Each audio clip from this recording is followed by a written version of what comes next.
তুমি কি প্লে স্টোরে অ্যাকাউন্ট খোলা শিখতে চাও? আমি 100% গ্যারান্টি দিলাম, তুমি যদি আজকে ভিডিওটি শেষ পর্যন্ত দেখো, খুব সহজেই কাজটি শিখতে পারবা। প্রথমে আমরা আমাদের মোবাইলে প্লে স্টোরে অ্যাপ্লিকেশন ওপেন করব। যারা আগে থেকে প্লে স্টোর খুলে রাখছেন তাদের এরকম অপশন চালু হবে। যারা নতুন করে প্লে স্টোর খুলতে চান, এখানে সাইন ইন নামে একটা অপশন চালু হবে, এখানে ক্লিক করবেন। সাইন ইন অপশনে ক্লিক করার পর আমাদের সামনে এরকম অপশন চালু হবে।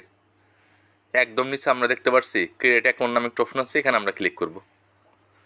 এখন আমাদের সামনে এই জায়গায় দুইটি অপশন চালু হয়েছে, 1 এবং 2। আমরা 1 নাম্বার ক্লিক করব। আমাদের সামনে নতুন করে আরেকটা অপশন চালু হবে, create a Google account.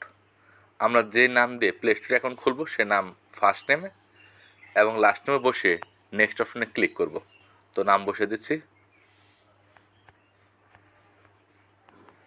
Next অপশনে ক্লিক করলাম। এখন আমাদের সামনে বেসিক ইনফরমেশন নামে একটা অপশন চালু হবে। আমরা আমাদের ভোটার আইডি কার্ড, জন্ম নিবন্ধন, ড্রাইভিং লাইসেন্সে যে ডকুমেন্ট আছে, মানে যে জন্ম তারিখ আছে, ওই জন্ম তারিখ অনুযায়ী জন্ম তারিখ দিয়ে দিব। তো আমরা জন্ম তারিখ দিয়ে দিচ্ছি।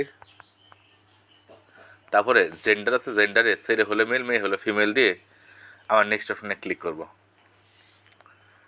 এখন আমাদের সামনে এরকম একটা অপশন চালু হবে, মানে গুগল থেকে আমাকে জিমেল অ্যাড্রেস চুজ করতে বলছে, যেটা ভালো লাগে ওটার মধ্যে ক্লিক করে নেক্সট অপশনে আমরা ক্লিক করব।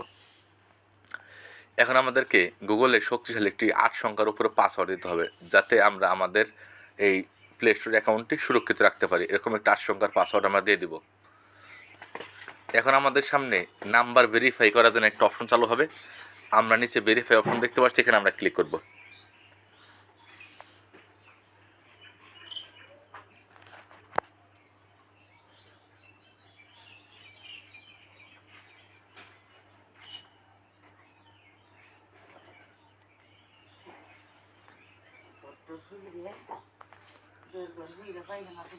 আমাদের সচল ভেরিফাইড নাম্বার বসিয়ে দেওয়ার পর কনফার্মে ক্লিক করলে খুব সহজে আমাদের মোবাইলে প্লে স্টোর অ্যাকাউন্ট খোলা হয়ে যাবে।